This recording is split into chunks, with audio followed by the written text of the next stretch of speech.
Have you ever felt that frustrating moment? You craft this incredible business plan, or maybe map out some really ambitious personal goals. You're all fired up, ready to go, and then just a few weeks or months later, that initial spark just kind of fizzles out. Oh, absolutely.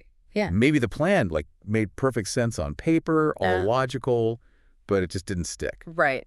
Or the opposite. Maybe the passion was totally there, undeniable, but the execution, just a hot mess of disorganized energy. Yeah, it's a pretty universal challenge, isn't it? It really is. A lot of the traditional ways people plan, they either lean too hard on just logic. You get these super detailed, but honestly uninspired documents. Soulless spreadsheets. Exactly. Or they're all raw emotion, but with no real actionable framework. And neither of those extremes, by themselves is a smart bet for actually sticking with it. I totally get that frustration. But okay, jumping from fizzled plans to choosing enemies, that feels like a pretty radical leap. It does sound that way at first. Yeah. So that's why today we're taking a bit of an unconventional detour.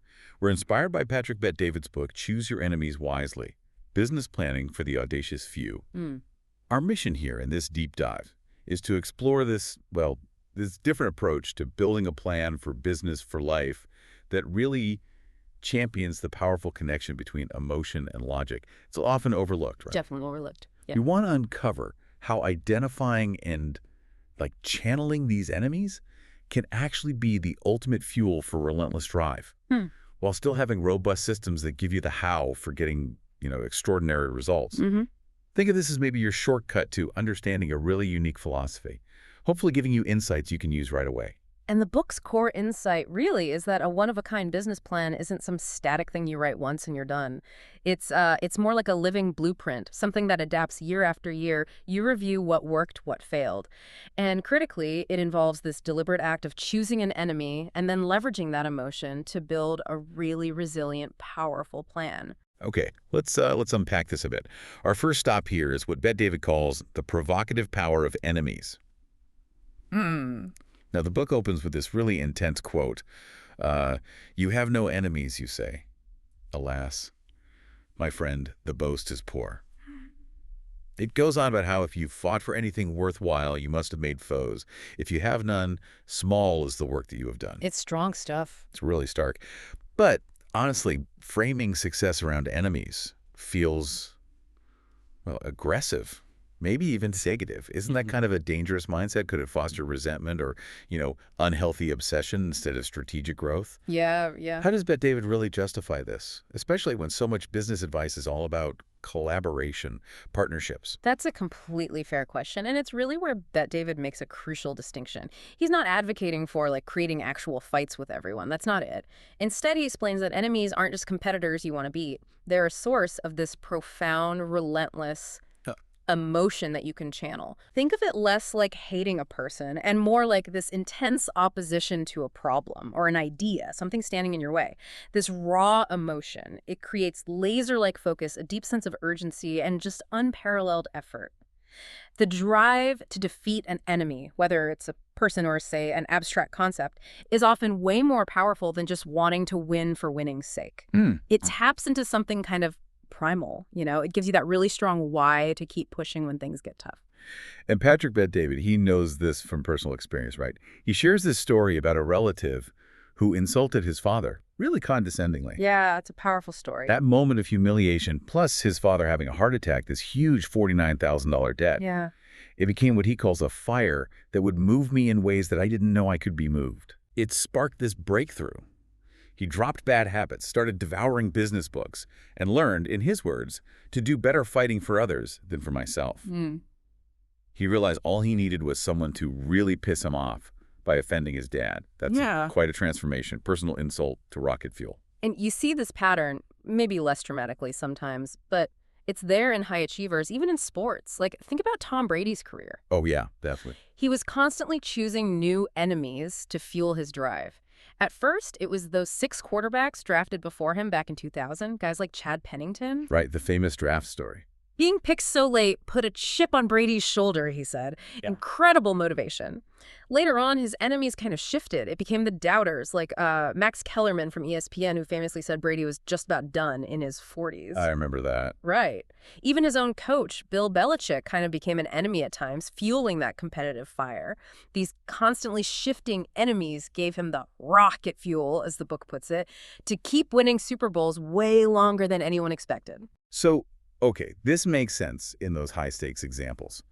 But how do you, listening now, identify your enemies? The book's pretty clear, right? They don't have to be actual people you're fighting. Exactly. Not literal adversarial fights. Your enemy could be a concept, like predatory lending practices, maybe, or the obesity epidemic, or even, say, the failure of public schools to really prepare kids for today's world. Big systemic issues. Think about Elon Musk. He basically named fossil fuels as an enemy. The key seems to be to name the enemy. What's actually getting in the way of your happiness or your customer's happiness? What deep frustration can you channel into something constructive? That's a crucial point, and it leads to another important clarification the book makes. You have to distinguish between external and internal enemies. Okay, what's the difference there? External enemies, like, say, a drill sergeant unifying a platoon against a common challenge, they can actually unite a team, focus their collective energy. It creates this sort of wartime mentality to defeat a shared foe. Right, us against the problem. Exactly. But internal enemies, like seeing your spouse as the enemy or a key teammate that just tears things apart from the inside. Okay, that makes sense. So the key, like the book's title says, is to choose your enemies wisely. Make sure they inspire and unite your efforts, not divide or poison them. Your chosen enemy should clarify your mission, not, blur your vision with negativity. So we've established how powerful that emotional spark can be, that enemy fuel. But raw emotion by itself can also be, well, chaotic, can't it? Yo, absolutely. Pure emotion isn't enough. Right. The book seems to really stress that there's a vital counterpoint to this fierce drive, something absolutely essential for sustained success. What is that? Exactly. And this brings us right to the book's absolute insistence on the indispensable fusion of emotion and logic. While emotion gives you the why, that burning desire we just talked about, logic provides the how. The practical steps. Precisely. It's not an either thing. It's a powerful, necessary integration. That's what defines these audacious few. The book even introduces these two archetypes, Larry and Ernie. Larry is logic only. Impeccable spreadsheets, perfect plans on paper, but zero real drive or personal connection. The soulless spreadsheet guy again. Pretty much. Ernie, though, he's pure emotion. Full of passion, big dreams, but completely lacks a methodical plan. Chaos agent. Yeah. And the book states it really clearly. Neither Larry nor Ernie is a smart bet to accomplish his goals. True success needs both. You got to embrace the heart and the head. One fuels the other, but neither works alone. Yeah, you definitely see this combination in so many impactful figures, don't you? For sure. Like Coach Dick Vermeil, the Hall of Fame football coach, famous for openly crying on the sidelines. Yeah. Highly emotional.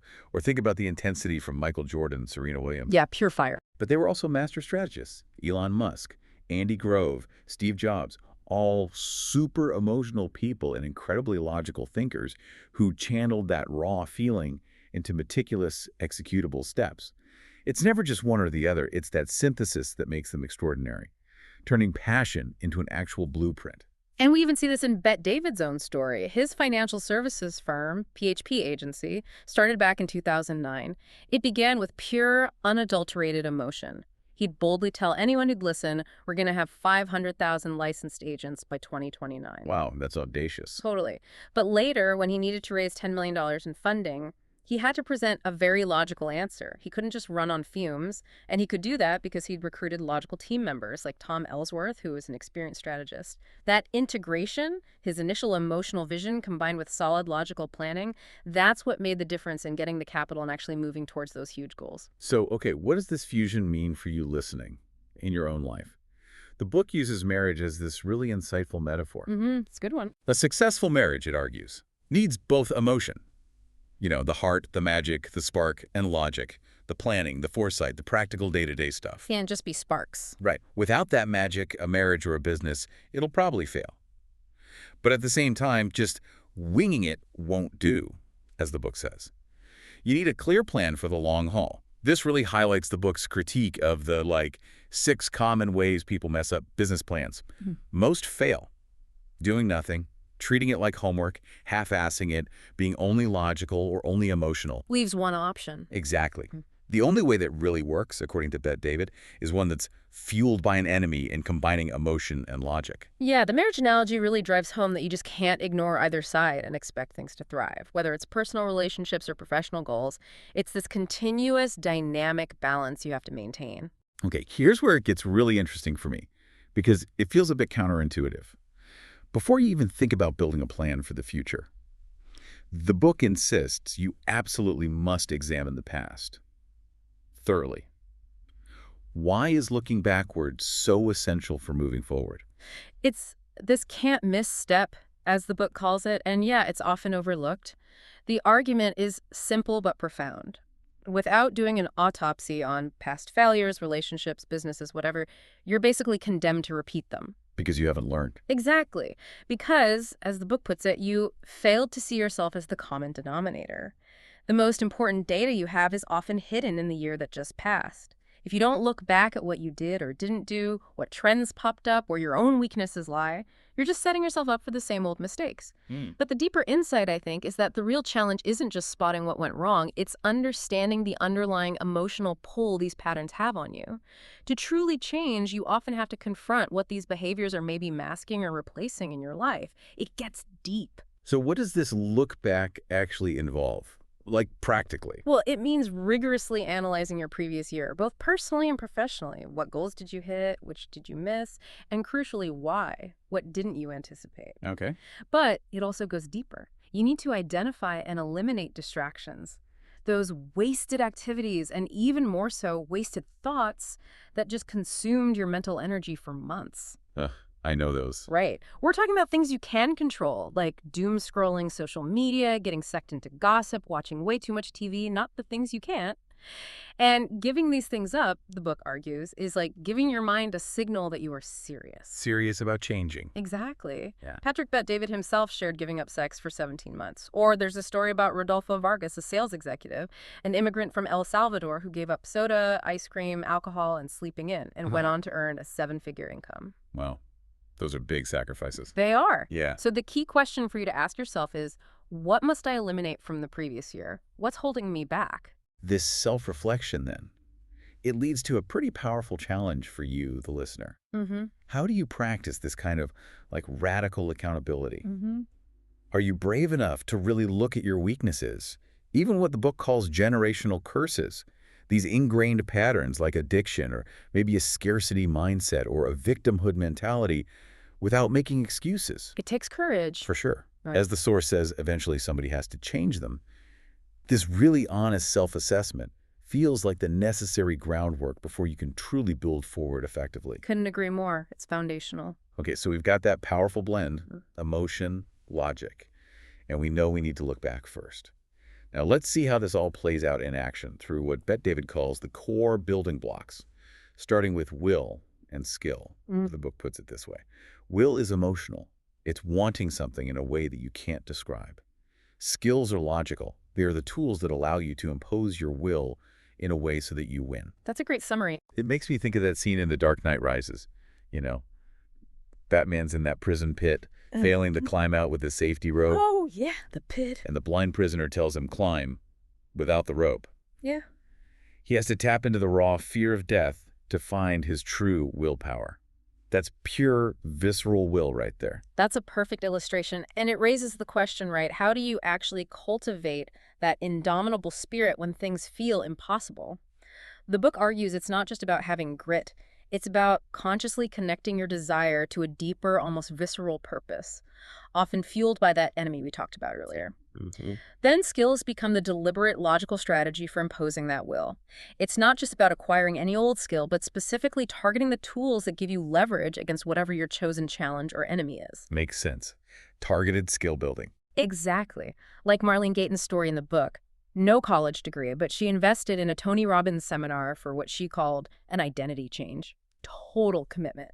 And she went on to make $100K her first year in sales. Her will to succeed fueled her drive to get the skills. That's powerful. And it's crucial to remember, as the book points out, that continuous skill development is essential. You can't rest on your laurels, especially with things changing so fast, like with AI. You got to keep learning. Absolutely. Okay, next up, mission and plan.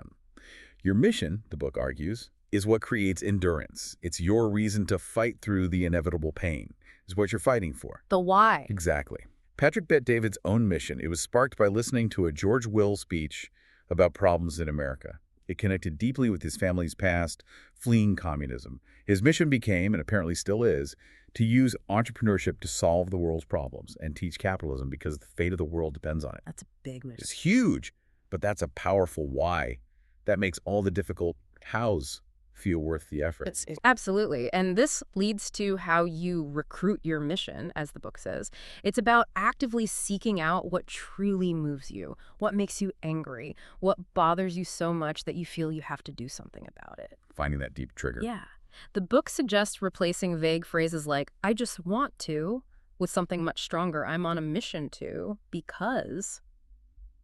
That because makes it infinitely more powerful for you and for anyone you want to bring along. I like that framing. This emotional core, your mission, then feeds directly into the plan.